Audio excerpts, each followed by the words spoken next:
Hello दोस्तों, welcome to Mastura classes. आज हम देखेंगे एनसीईआरटी 11th क्लास की ज्योग्राफी का थर्ड चैप्टर जो कि है अपवाह तंत्र। इसमें हम देखेंगे नदियों का जो अपवाह तंत्र होता है उसके बारे में हम इस चैप्टर में कवर करेंगे। तो अपने वर्षा ऋतु में बहती नदियां व नाले व वाहिकाएं देखी होंगी जो अतिरिक्त जल बहाकर ले जाती हैं। अगर ये वाहिकाएं ना होती तो बड़े पैमाने पर बाढ़ आ जाती। यानी कि जो नदियां नाले होते हैं वो हमें दिखते हैं कि बाहर पानी को बहाकर ले जाते हैं। अगर ये ना होती तो पानी हमारे बस्तियों में ही होता, जहाँ पर मनुष्य रहते हैं वहीं पर बाढ़ आती। जहाँ ये वाहिकाएं अवरुद्ध या अस्पष्ट हैं वहां बाढ़ का आना एक सामान्य परिघटना मानी जाती है। निश्चित वाहिकाओं के माध्यम से हो रहे जल प्रवाह को अपवाह कहते हैं। इन वाहिकाओं के जाल को अपवाह तंत्र कहते हैं। यानी कि जो नदी होती है वो कितना पानी लेकर के चल रही है उसको अपवाह कहते हैं। और जो इसमें आकर के इसकी सहायक नदियां आकर के मिलती हैं उन सारी नदियों को मिलाकर के अपवाह तंत्र कहा जाता है। किसी क्षेत्र का अपवाह तंत्र वहां के भूवैज्ञानिक समयावधि, चट्टान की प्रकृति एवं संरचना, स्थलाकृति, ढाल, बहते जल की मात्रा और बहाव की अवधि का परिणाम होती है। ये सारी चीजें मिलना जरूरी होता है, तभी हम उसको प्रवाह तंत्र कहते हैं। आपके शहर या गांव के पास कोई नदी है तो क्या आप कभी वहां नौकायन करने अथवा नहाने के लिए गए हैं? क्या यह नदी बारहमासी या अल्पकालिक केवल वर्षा ऋतु में पानी अन्यथा सूखी है? क्या आप जानते हैं कि नदी सदैव एक ही दिशा में क्यों बहती है? आपने भूगोल की अन्य 2 पाठ्य पुस्तकों में ढालों के बारे में पढ़ा होगा। जो पिछली चैप्टर हमने बुक पढ़ी थी उसमें हमने देखा था किस तरह से ढाल होती है, किस तरह से अवस्था होती है नदी की, उसमें हमने कवर किया था। नदियां हमें 2 प्रकार की भारत में दिखाई देती हैं। एक होती हैं बारहमासी जो यानी कि पूरे वर्ष बहती हैं, जो कि हमें दिखाई देती हैं हिमालय से निकलने वाली, जैसे कि गंगा वगैरह जो होती हैं, गंगा यमुना वाली जो नदियां हैं जो कि हमारे उत्तरी भारत में बहती हैं। कुछ होती हैं दक्षिण भारत में, यानी कि पठारीय जो हमारी नदियां हैं प्रायद्वीपीय पठार की, जो मौसमी होती हैं, यानी कि बरसात में ही हमें दिखाई देती हैं बहती हुई। तो दिशा से दूसरी दिशा में बहने का कारण बता सकते हैं। उत्तर में हिमालय तथा दक्षिण में पश्चिमी घाट से निकलने वाली नदियां पूर्व की ओर क्यों बहती हैं? वह बंगाल की खाड़ी में अपना जल विसर्जित क्यों करती हैं? क्योंकि जो हमारे भारत का ढाल है, जो हमारा प्रायद्वीपीय पठार है, वो कुछ इसी तरह से कि पश्चिम से उठा हुआ है और जो पूर्व है पूर्व में थोड़ा सा झुका हुआ है। इसलिए जो नदियां हैं वो ऊपर से नीचे की ओर ही बहती हैं, तो वो बंगाल की खाड़ी में जाकर के गिरती हैं, क्योंकि पूर्व की ओर बंगाल की खाड़ी में, पश्चिम में अरब सागर है। एक नदी विशिष्ट क्षेत्र से अपना जल बहाकर लाती है जिसे जल ग्रहण क्षेत्र कहा जाता है। एक नदी एवं उसकी सहायक नदियों द्वारा अपवाहित तंत्र का निर्माण होता है। यह पर्वतीय क्षेत्र की एक नदी जो कि बारहमासी होती है। ये मुख्य अपवाह प्रतिरूप, तो जो अपवाह प्रतिरूप पेड़ की शाखाओं के अनुरूप हो उसे वृक्षाकार प्रतिरूप कहा जाता है। यानी कि कुछ इस तरह से जितनी सारी नदियां मिलकर के एक अपवाह तंत्र का निर्माण करती हैं तो उसको अपवाह प्रतिरूप पेड़ के रूप में देखा जाता है। जैसे उत्तरी मैदान की नदियां, जब नदियां किसी पर्वत से निकलकर सभी दिशाओं में बहती हैं तो इसे अरीय प्रतिरूप कहा जाता है। अमरकंटक पर्वत श्रृंखला से निकलने वाली नदियां इस अपवाह प्रतिरूप के अच्छे उदाहरण मानी जाती हैं। जब मुख्य नदियां एक दूसरे के समानांतर बहती हों तथा सहायक नदियां उनसे समकोण पर मिलती हों, इस तरह से, तो ऐसे प्रतिरूप को जारीनुमा अपवाह तंत्र प्रतिरूप की जो है प्रतिरूप उसको कहा जाता है। जब सभी दिशाओं में नदियां बहकर किसी झील या गर्त में विसर्जित हो जाती हैं तो ऐसे प्रवाह प्रतिरूप को अभिकेंद्रीय सेंट्रीपिटल प्रतिरूप कहा जाता है। तो ये रूप होते हैं अपवाह तंत्र के। यह हमारी भारत में मुख्य में बहने वाली जो नदियां हैं यहाँ पर हम देख सकते हैं। तो यहाँ पर हमें सबसे ज़्यादा नदियाँ देखने को मिलती हैं जो चीन का तिब्बत है यहाँ से निकलती हैं अलग अलग नदियाँ। सिंधु नदी भी हमारी यहीं से निकलती है जो भारत में होती हुई पाकिस्तान में एंटर करती है और अरब सागर में जाकर के गिरती है। यहीं कहीं से हमें जो हमारा उत्तराखंड से हमें गंगा निकलती हुई दिखाई देती है, यमुना निकलती हुई दिखाई देती है जो कि बंगाल में जाकर के गिरती हैं। जो हमारी ब्रह्मपुत्र नदी है जो हमारे अरुणाचल प्रदेश में होकर के आती है, बांग्लादेश में जाती है और फिर जाकर के बंगाल की खाड़ी में गिरती है, तो वो सारी तिब्बत से निकलती हैं। यहाँ पर दक्षिण प्रायद्वीपीय पठार पर यहाँ पर निकलने वाली नदियां हैं कृष्णा, नर्मदा, गोदावरी, तुंगभद्रा, कावेरी, ये सारी नदियां यहाँ पर बहती हैं। तो क्षेत्र को अपवाह द्रोणी कहा जाता है जहां तक ये बहती हैं। एक अपवाह द्रोणी को दूसरे से अलग करने वाली सीमा को जल विभाजक या जल संभर कहते हैं। यानी कि एक अपवाद द्रोणी में जो एक दूसरे से अलग करती हैं, उनके मध्य में जो होता है उसको जल विभाजक या जल संभर कहते हैं। बड़ी नदियों के जलग्रहण क्षेत्र को नदी द्रोणी, जबकि छोटी नदियों व नालों द्वारा प्रवाहित क्षेत्र को जल संभर कहा जाता है। नदी द्रोणी का आकार बड़ा होता है जबकि जल संभर का आकार छोटा होता है, क्योंकि वो बड़ी नदी के द्वारा बनता है नदी द्रोणी, और जल संभर छोटे नाले या छोटी नदी के द्वारा बनते हैं, तो इसलिए उसका आकार छोटा होता है। नदी द्रोणी एवं जल संभर एकता के परिचायक होते हैं। इनके एक भाग में परिवर्तन का प्रभाव अन्य भागों व पूर्ण क्षेत्र में देखने को मिलता है, इसीलिए इन्हें सूक्ष्म, मध्यम व बृहत नियोजन इकाइयों व क्षेत्रों के रूप में लिया जा सकता है। भारतीय अपवाह तंत्र को विभिन्न आधारों पर वर्गीकृत किया जा सकता है। समुद्र में जल विसर्जन के आधार पर इसे दो समूहों में बांटा जा सकता है। एक है अरब सागर का अपवाह तंत्र और दूसरा है बंगाल की खाड़ी का अपवाह तंत्र। ये अपवाह तंत्र दिल्ली, कटक, अरावली एवं सह्याद्री द्वारा विलग किए गए हैं। इस जल विभाजक को एक रेखा द्वारा दर्शाया गया है, जो कि चित्र में अभी हमने देखा। कुल अपवाह क्षेत्र का लगभग 77% भाग, जिसमें गंगा, ब्रह्मपुत्र, महानदी, कृष्णा आदि नदियां शामिल हैं, बंगाल की खाड़ी में जल विसर्जित करती हैं, जबकि 23% क्षेत्र, जिसमें सिंधु, नर्मदा, तापी, माही व पेरियार नदियां हैं, अपना जल अरब सागर में गिराती हैं। जल संभर क्षेत्र के आकार के आधार पर भारतीय अपवाह द्रोणियों को 3 भागों में बांटा गया है। कौन कौन सी? तो एक प्रमुख नदी द्रोणी जिनका अपवाह तंत्र 20,000 वर्ग किलोमीटर से अधिक है। इसमें 14 नदी द्रोणियां शामिल हैं, जैसे गंगा, ब्रह्मपुत्र, कृष्णा, तापी, नर्मदा, माही, पेन्नार, साबरमती, बराक आदि। दूसरा है मध्यम नदी द्रोणी जिनका अपवाह क्षेत्र 2000 से 20,000 वर्ग किलोमीटर है। इसमें 44 नदी द्रोणियां हैं, जैसे कि कालिंदी, पेरियार, मेघना आदि। और तीसरी है लघु नदी द्रोणी जिनका अपवाह क्षेत्र 2000 वर्ग किलोमीटर से कम है। इसमें न्यून वर्षा क्षेत्र में बहने वाली बहुत सी नदियां शामिल हैं। तो यहाँ पर जो चित्र है उसमें हम ये देख सकते हैं। तो 3 तरह से हम इसको बांट सकते हैं। नदियों का उद्गम स्रोत हिमालय पर्वत है और वे अपना जल बंगाल की खाड़ी या अरब सागर में विसर्जित करती हैं, यानी कि उद्गम होता है जहां से नदी की शुरुआत हो रही है, जहां से नदी निकल रही है। और मुहाना वो होता है जहां पर नदी जाकर के किसी में मिल रही है, जिस समुद्र में वो मिल रही है। तो जो हमारी हिमालय की नदियां हैं वो अधिकतर हिमालय से निकल करके जो बंगाल की खाड़ी है वहां पर क्या आकर गिरती हैं, तो मुहाना इनका बंगाल की खाड़ी है। उत्तर भारत की इन नदियों की पहचान कीजिए। प्रायद्वीपीय पठार की बड़ी नदियों का उद्गम स्थल पश्चिमी घाट है और ये नदियां बंगाल की खाड़ी में जल विसर्जन करती हैं। दक्षिण भारत की इन नदियों की भी पहचान हम कर ही सकते हैं, क्योंकि दक्षिण भारत में बहती हैं और इनका जो उद्गम है वो पश्चिमी घाट है। पश्चिमी घाट में भारी मात्रा में जो है बारिश होती है, जहां से इन नदियों का उद्गम होता है। ये मानसून के टाइम पर ही होता है जब भारत में मानसून प्रवेश करता है। नर्मदा और तापी 2 बड़ी नदियां इसका अपवाद देखी जाती हैं, जो कि बंगाल की खाड़ी में ना गिर करके अरब सागर में गिरती हैं। क्योंकि ये इसलिए गिरती हैं, जो हमारी नर्मदा और तापी हैं वो घाटी से बहती हैं, ना कि पर्वत के ऊपर होकर के। तो यहाँ पर हमें ये 2 अपवाद जो है देखने को मिलते हैं। ये और अनेक छोटी नदियां अपना जल अरब सागर में विसर्जित करती हैं। कुछ छोटी और भी नदियां हैं जो कि अरब सागर में जाकर के मिलती हैं। पश्चिमी तटीय क्षेत्र में कोकर से मालाबार तट तक बहने वाली नदियों के नाम बताएं। तो उद्गम के प्रकार, प्रकृति व विशेषताओं के आधार पर भी भारतीय अपवाह तंत्र को हिमालयी अपवाह तंत्र व प्रायद्वीपीय अपवाह तंत्र में विभाजित किया जाता है। यद्यपि इस विभाजन योजना में चंबल, बेतना, सोन आदि नदियों का वर्गीकरण में समस्या उत्पन्न होती है, क्योंकि उत्पत्ति व आयु में हिमालय से निकलने वाली नदियों से पुरानी है। फिर भी यह अपवाह तंत्र वर्गीकरण का सर्वाधिक मान्य आधार है। भारत के अपवाह तंत्र की अगर हम बात करें, भारत में किस प्रकार का है, तो भारतीय अपवाह तंत्र में अनेक छोटी बड़ी नदियां शामिल हैं। ये 3 बड़ी भूआकृतिक इकाइयों की उद विकास प्रक्रिया तथा वर्षा की प्रकृति व लक्षणों के परिणाम स्वरूप उत्पन्न हुई हैं। तो यहाँ पर हमें हिमालय अपवाह देखने को मिलता है। सबसे पहले हिमालय अपवाह में अगर हम बात करें तो हिमालय अपवाह तंत्र भूगर्भिक इतिहास के एक लंबे दौर में विकसित हुआ है। इसमें मुख्यतः गंगा, सिंधु व ब्रह्मपुत्र नदी द्रोणियां शामिल हैं। यहाँ की नदियां 12मासी हैं, क्योंकि ये बर्फ पिघलने व वर्षा दोनों पर निर्भर हैं। ये नदियां गहरे महाखड्डों से गुजरती हैं, जो हिमालय के उत्थान के साथ साथ अपर्दन क्रिया द्वारा निर्मित हैं।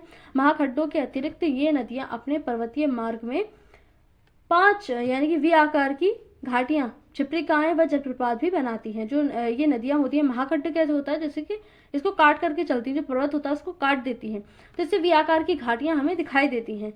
जब ये मैदान में प्रवेश करती हैं तो निक्षेपात्मक स्थलाकृतियां जैसे कि समतल घाटियों, गोखुर झीलें, बाढ़ग्रस्त मैदान, गुम्फित वाहिकाएं और नदी के मुहाने पर डेल्टा का ये निर्माण करती है। डेल्टा वो होता है जहां पर नदी आकर के मुहाने पर अपना जो अवसाद जो बहा करके लाती है उसको छोड़ देती है, तो वो होता है डेल्टा। गोखुर झील वो होती है जब नदी जो अपने साथ बहती है। इस तरह से जब मैदान में प्रवेश कर जाती है तो जो सर्पलाकार वाली इसकी स्थिति है वो बन जाती है। तो ये जब नदी है वो अपना रास्ता बदलती है तो ये जो झील होती है ये कट करके अलग हो जाती है, जिसको हम गोखुर झील के नाम से भी जानते हैं। एक तरह से गोयों के जो गाय होती हैं उनके खुर के टाइप होती है, इसलिए इसको गोखुर झील कहते हैं। तो ये होती है क्षिप्रिकाएं। हिमालय क्षेत्र में इन नदियों का रास्ता टेढ़ा मेढ़ा है, परंतु इस मैदानी क्षेत्र में इसमें सर्पाकार मार्ग में बहने की प्रवृत्ति पाई जाती है, क्योंकि मैदान में आकर के जो इनकी बहने की प्रवृत्ति होती है वो मतलब धीमी पड़ जाती है, अपना रास्ता बदलती रहती है। कोसी नदी, जिसे बिहार का शोक कहते हैं, अपना मार्ग बदलने के लिए कुख्यात रही है। यह नदी पर्वतों के ऊपरी क्षेत्रों से भारी मात्रा में अवसाद लाकर मैदानी भाग में जमा करती है। इससे नदी मार्ग अवरुद्ध हो जाता है और परिणाम स्वरूप नदी अपना मार्ग बदल देती है।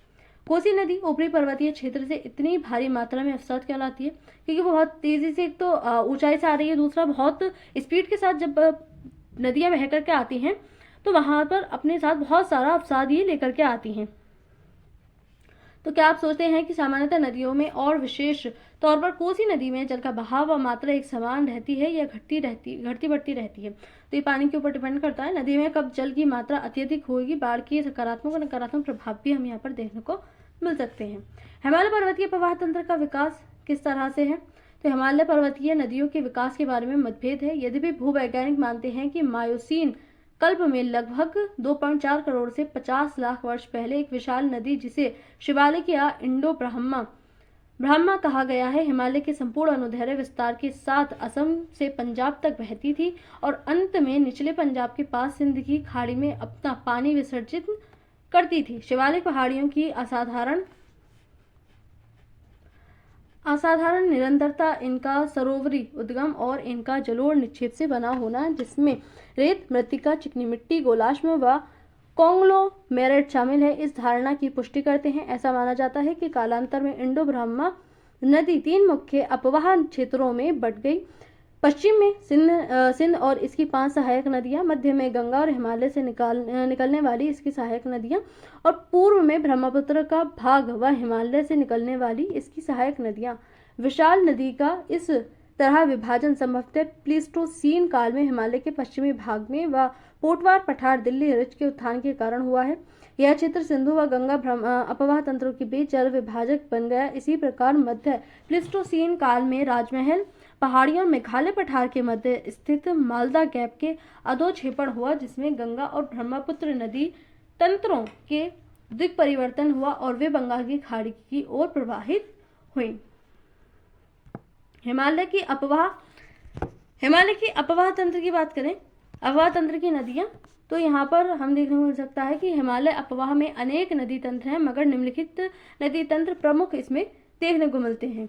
सिंधु नदी तंत्र, यह विश्व के सबसे बड़े नदी द्रोणियों में से एक है, जिसका क्षेत्रफल 11,65,000 वर्ग किलोमीटर है। भारत में इसका क्षेत्रफल 3,21,289 वर्ग किलोमीटर है। इसकी कुल लंबाई 2880 किलोमीटर है और भारत में इसकी लंबाई 1114 किलोमीटर है। यानी कि ऐसा नहीं है कि सिंधु नदी की जो टोटल लंबाई है वो 11 से 14, केवल भारत में 11 से 14 है, बाकी इतनी है कुल लंबाई।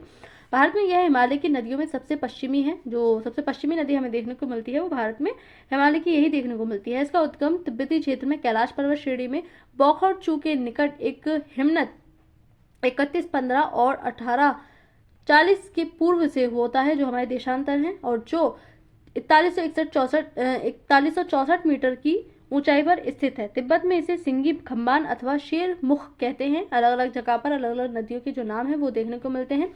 लद्दाख व जास्कर श्रेणियों के बीच से उत्तर पश्चिमी दिशा में बहती हुई यह लद्दाख और बलिस्तान से गुजरती है। लद्दाख श्रेणी को काटते हुए यह नदी लद्दाख में गिलगित के समीप एक दर्शनीय महाखड्ड का निर्माण करती है। यह पाकिस्तान में चिल्लस के निकट दर्दिस्तान प्रदेश में प्रवेश करती है। मानचित्र पर इसका रेखा चित्र हमें देखने को मिल सकता है। तो जो हमारी सिंधु नदी है वो तिब्बत से होती हुई वहां से इसका उद्गम होता है। सिंधु नदी की बहुत सी सहायक नदियां हिमालय पर्वत से निकलती हैं, जैसे कि श्योक, गिलगित, जास्कर, हुंजा, नुब्रा, शिगार, गास्टिंग व द्रास आदि। जो इसकी सहायक नदियां वो जो बड़ी नदी में आकर के छोटी छोटी नदियां आकर के मिलती हैं।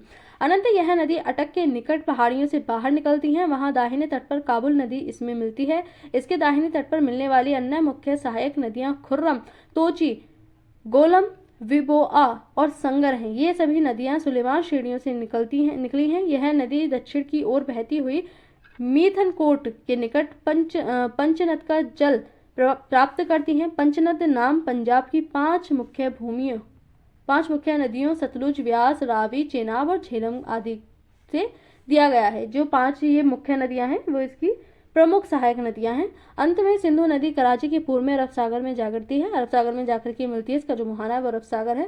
भारत में सिंधु, लद्दाख एवं जम्मू कश्मीर में यह बहती है।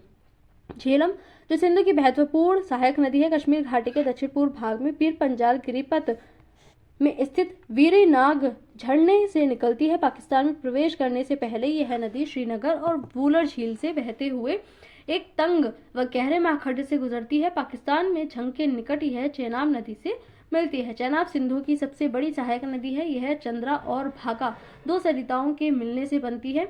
ये सरिताएं हिमाचल प्रदेश में केलांग के निकट तांडी में आपस में मिलती हैं, इसलिए इसे चंद्रभागा के नाम से भी जाना जाता है। पाकिस्तान में प्रवेश करने से पहले यह नदी 1180 किलोमीटर बहती है। रावी सिंधु की एक अन्य महत्वपूर्ण सहायक नदी है।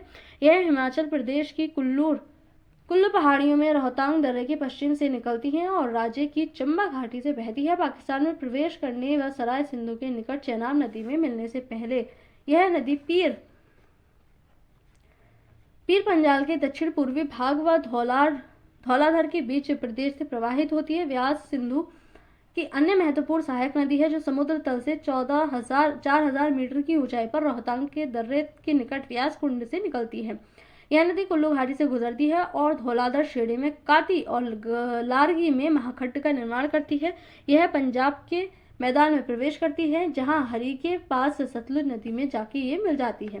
तो सतलुज नदी तिब्बत में 4555 मीटर की ऊंचाई पर मानसरोवर के निकट राक्षस ताल से निकलती है, जहां इसे लॉकचेन खंबाब के नाम से भी जाना जाता है।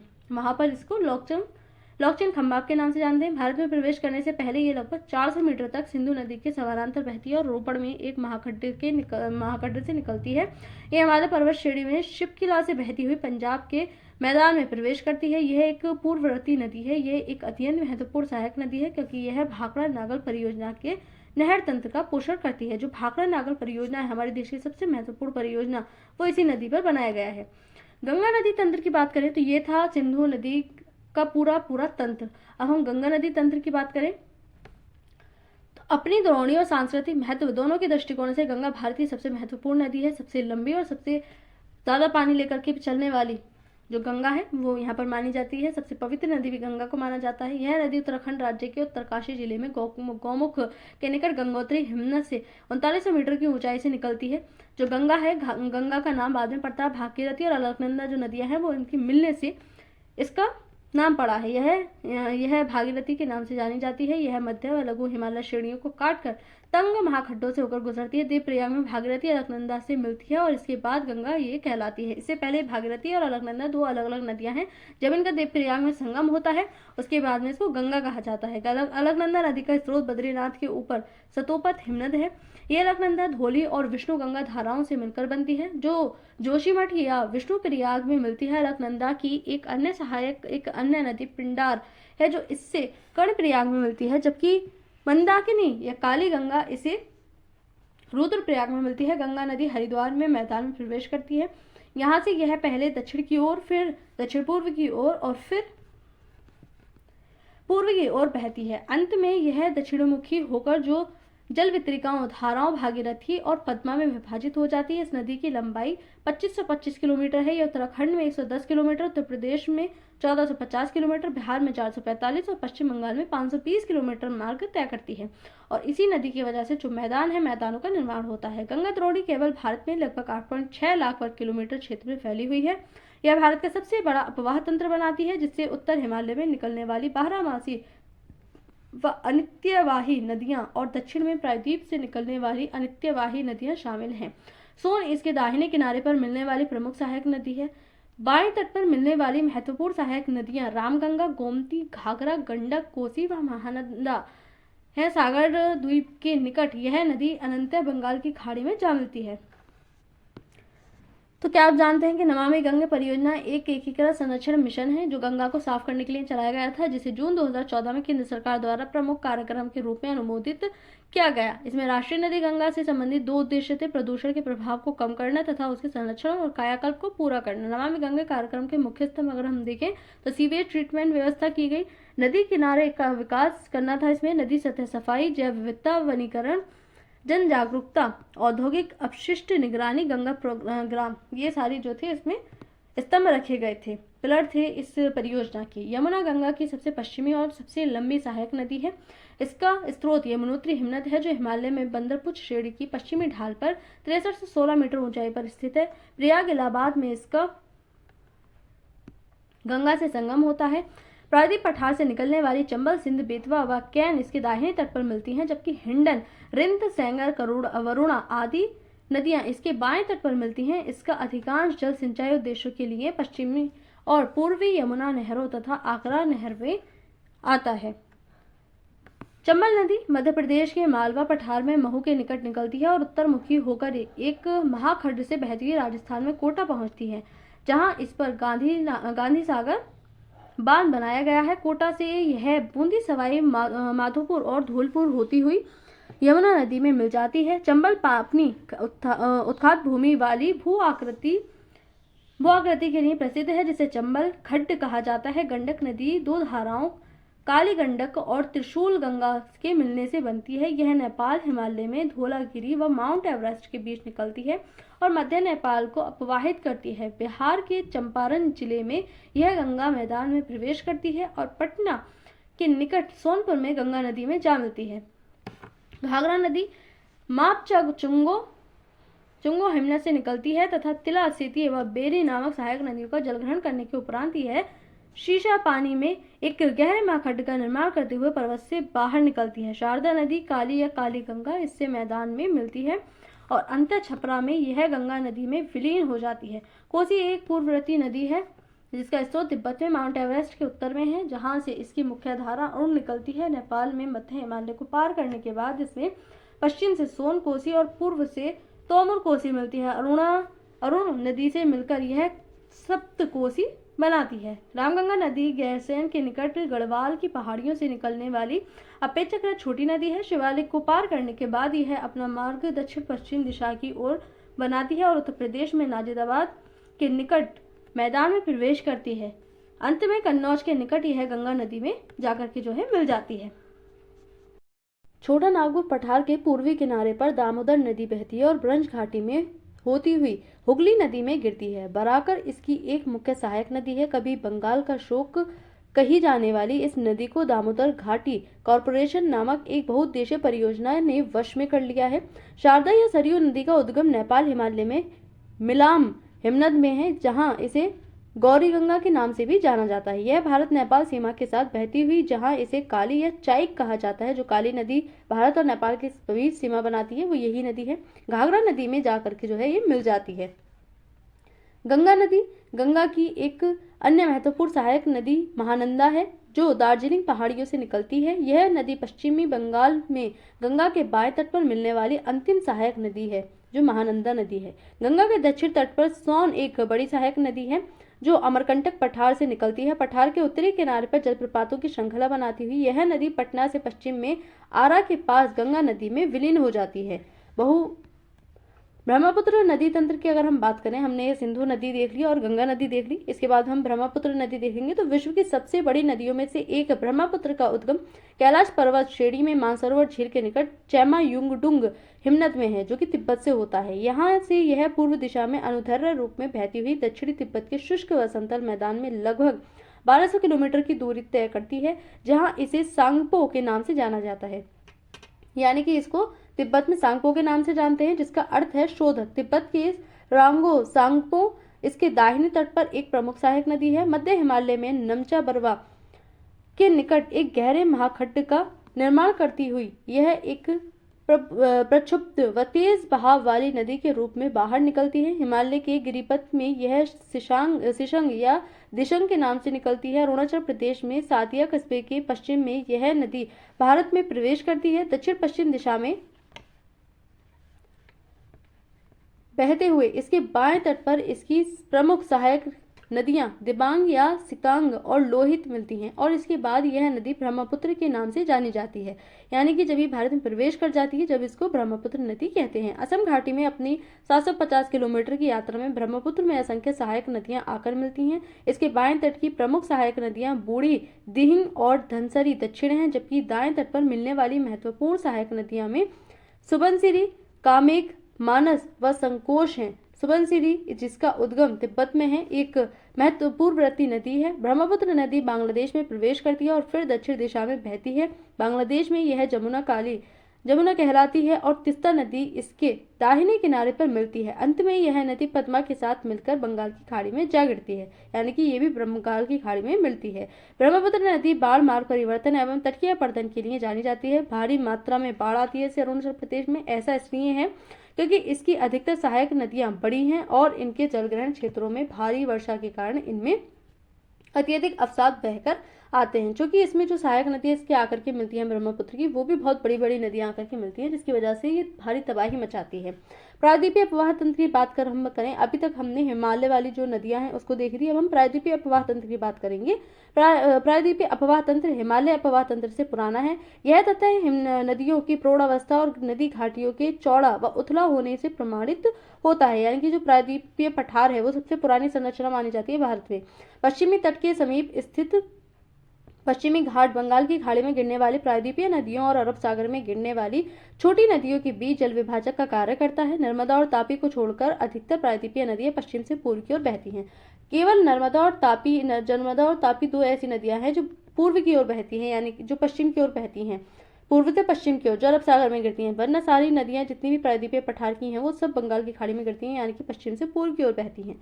प्रायद्वीप के उत्तरी भाग में निकलने वाली चंबल, सिंध, बेतवा, कैन व सोन नदियां गंगा नदी तंत्र का अंग है। प्रायद्वीप के अन्य प्रमुख नदी तंत्र महानदी, गोदावरी, कृष्णा और कावेरी हैं। प्रायद्वीपीय नदियों की विशेषता है कि ये एक सुनिश्चित मार्ग पर चलती हैं, विसर्प नहीं बनाती और ये बारहमासी नहीं है। यद्यपि भ्रंश घाटियों में बहने वाली नर्मदा और तापी इसका अपवाद है। प्रायद्वीपीय अपवाह तंत्र का उद्विकास तो अति प्राचीन काल की 3 प्रमुख भूगर्भिक घटनाओं से आज की प्रायद्वीपीय भारत के अपवाह तंत्र को स्वरूप प्रदान हुआ है। नंबर 1 तो आरंभिक टर्शियरी काल के दौरान प्रायद्वीप के पश्चिमी पार्श्व का अवतलन या धंसाव, जिससे यह समुद्र तल से नीचे चला गया। इससे मूल जल संभर के दोनों ओर नदी की सामान्यतः सम्मित योजना में गड़बड़ी हो गई। नंबर 2 हिमालय में होने वाले प्रत्थान के कारण प्रायद्वीप खंड के उत्तरी भाग का अवतलन हुआ और परिणाम स्वरूप भ्रंश द्रोणियों का निर्माण हुआ।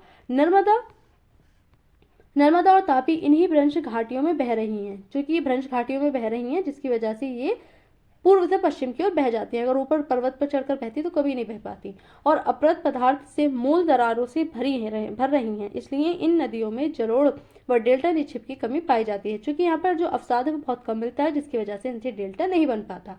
इसी काल में प्रायद्वीपीय खंड उत्तर पश्चिम दिशा में दक्षिण पूर्व दिशा में झुक गया। जो हमारा प्रायद्वीपीय पठार है वो पश्चिम से पूर्व की ओर झुका हुआ, जिसकी वजह से नदियां बंगाल की खाड़ी में जाकर के मिलती है, क्योंकि बंगाल की खाड़ी पूर्व में है जबकि अरब सागर पश्चिम में है। परिणाम स्वरूप इसका अपवाह बंगाल की खाड़ी की ओर उन्मुख हो गया। यही वजह है कि जो अधिकतर नदियां हैं वो पश्चिम से पूर्व की ओर हमारे भारत में बहती हैं। प्रायद्वीपीय नदी तंत्र प्रायद्वीपीय अपवाह में अनेक नदी तंत्र हैं। प्रमुख प्रायद्वीपीय नदी तंत्रों का संक्षिप्त विवरण कुछ इस प्रकार हम कर सकते हैं। महानदी छत्तीसगढ़ के रायपुर जिले में सिहावा के निकट निकलती है और ओडिशा से बहती हुई अपना जल बंगाल की खाड़ी में विसर्जित करती है। यह नदी 851 किलोमीटर लंबी है और इसका जल ग्रहण क्षेत्र लगभग 1.42 लाख वर्ग किलोमीटर है। इसके निचले मार्ग में नौ संचालन भी होता है। इस नदी की अपवाह द्रोणी का 53% भाग मध्य प्रदेश व छत्तीसगढ़ में और 47% भाग ओडिशा राज्य में विस्तृत है। गोदावरी सबसे बड़ा प्रायद्वीपीय नदी तंत्र है। इसे दक्षिण गंगा के नाम से भी जाना जाता है। जो गोदावरी है वो दक्षिण भारत में सबसे बड़ी नदी है, जिसकी वजह से इसको दक्षिण गंगा भी कहते हैं। यह महाराष्ट्र में नासिक जिले से निकलती है और बंगाल की खाड़ी में जल विसर्जित करती है। इसकी सहायक नदियां महाराष्ट्र, मध्य प्रदेश, छत्तीसगढ़, ओडिशा और आंध्र प्रदेश राज्यों से गुजरती है। यह 1465 किलोमीटर लंबी नदी है, जिसका जलग्रहण क्षेत्र 3.13 लाख वर्ग किलोमीटर है। इसकी जलग्रहण क्षेत्र का 49% भाग महाराष्ट्र में, 20% भाग मध्य प्रदेश और छत्तीसगढ़ में और शेष भाग आंध्र प्रदेश में पड़ता है। इसकी मुख्य सहायक नदियों में पैनगंगा, इंद्रावती, प्राणहिता और मंजरा हैं। पोलावरम के दक्षिण में, जहां इसके मार्ग के निचले भागों में भारी बाढ़ें आती हैं, गोदावरी एक सुदृश्य प्राप्त की रचना करती है। इसकी डेल्टाई भाग में ही नौ संचालन संभव है। राजामुंदरी के बाद यह नदी धाराओं में विभक्त होकर एक बृहद डेल्टा का निर्माण भी करती है। कृष्णा पूर्व दिशा में बहने वाली दूसरी बड़ी प्रायद्वीपीय नदी है, जो सह्याद्री में महाबलेश्वर के निकट निकलती है। इसकी कुल लंबाई 1401 किलोमीटर है। कोयना, तुंगभद्रा और भीमा इसकी प्रमुख सहायक नदियां हैं। इस नदी के कुल जलग्रहण क्षेत्र का 27% भाग महाराष्ट्र में, 44% भाग कर्नाटक में और 29% भाग आंध्र प्रदेश और तेलंगाना में पड़ता है। कावेरी नदी कर्नाटक के कोडगाडू जिले में ब्रह्मगिरी पहाड़ियों, जो कि 1340 मीटर से निकलती है। इसकी लंबाई 800 किलोमीटर है और यह 81,155 वर्ग किलोमीटर क्षेत्र को प्रवाहित करती है। प्रायद्वीप की अन्य नदियों की अपेक्षा कम उतार चढ़ाव के साथ यह नदी लगभग सारा साल बहती है, क्योंकि इसके ऊपरी जलग्रहण क्षेत्र में दक्षिण पश्चिम मानसून गर्मी और निम्न क्षेत्रों में उत्तर पूर्वी मानसून सर्दी से वर्षा होती है। इस नदी की द्रोणी का 3% भाग केरल में, 43% भाग कर्नाटक में, 56% भाग तमिलनाडु में पड़ता है। इसकी महत्वपूर्ण सहायक नदियां काबिनी, भवानी और अमरावती हैं। नर्मदा नदी अमरकंटक पठार के पश्चिमी पार्श्व से लगभग 1057 मीटर की ऊंचाई से निकलती हैं। दक्षिण में सतपुड़ा और उत्तर में विंध्याचल श्रेणियों के मध्य यह भ्रंश घाटी से बहती हुई संगमरमर की चट्टानों में खूबसूरत महाखड्ड और जबलपुर के निकट धुआंधार जलप्रपात बनाती है।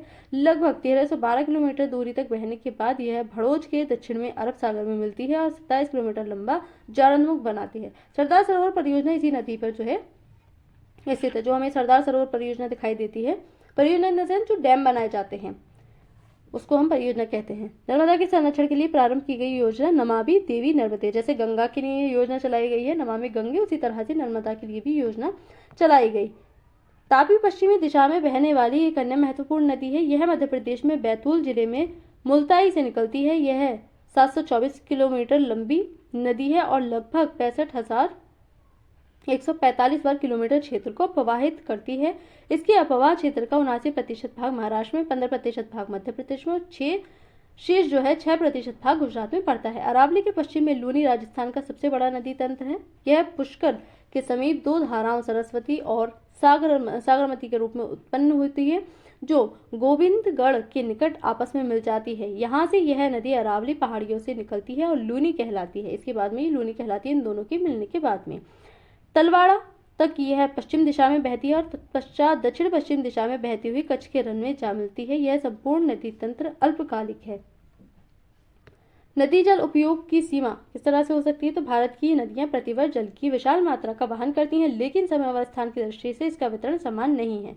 बारहमासी नदियां वर्ष भर जल का वहन करती हैं, परंतु अनित्यवाही नदियों में शुष्क ऋतु में बहुत कम जल होता है। वर्षा ऋतु में अधिकांश जल बाढ़ में व्यर्थ हो जाता है और समुद्र में बह जाता है। जो हमें प्रायद्वीपीय पठार की नदियां दिखाई देती हैं वो कुछ ऐसी हैं, जब मानसून आता है, वर्षा होती है, तो वो नदियां बाढ़ से अपना कहर ढाती हैं। तो वहीं ग्रीष्म ऋतु में, यानी कि जब गर्मियां आती हैं, तो सूखी पड़ जाती हैं। जबकि जो पर्वत से निकलने वाली, हिमालय से निकलने वाली नदियां हैं वो ऐसी ही बहती रहती हैं, क्योंकि वहां से बर्फ पिघलता है और पानी बन करके आता रहता है। इसी प्रकार जब देश के एक भाग में बाढ़ होती है तो दूसरा सूखाग्रस्त होता है। ऐसा क्यों होता है? तो वो सब मानसून का होता है। हवाओं के चलने की वजह से ये सारी स्थिति बनती है। तो यहाँ पर हम देख सकते हैं कि क्या एक द्रोणी की जल आधिक्य को जल की कमी वाली द्रोणियों में स्थानांतरित करके समस्या को समाप्त अथवा कम किया जा सकता है। क्या आपने अपने समाचार पत्रों में नदियों को आपस में जोड़ने के बारे में पढ़ा है? तो हम बहुत बार ऐसी खबरें पढ़ते रहते हैं, किस तरह से जो नदियां हैं उनको मिला करके। तो इस चैप्टर में हम देख सकते हैं। अब अगले चैप्टर के बारे में इसमें बताया गया है क्या क्या दिया गया है। आज के इस चैप्टर में इतना ही है। तो थैंक यू सो मच।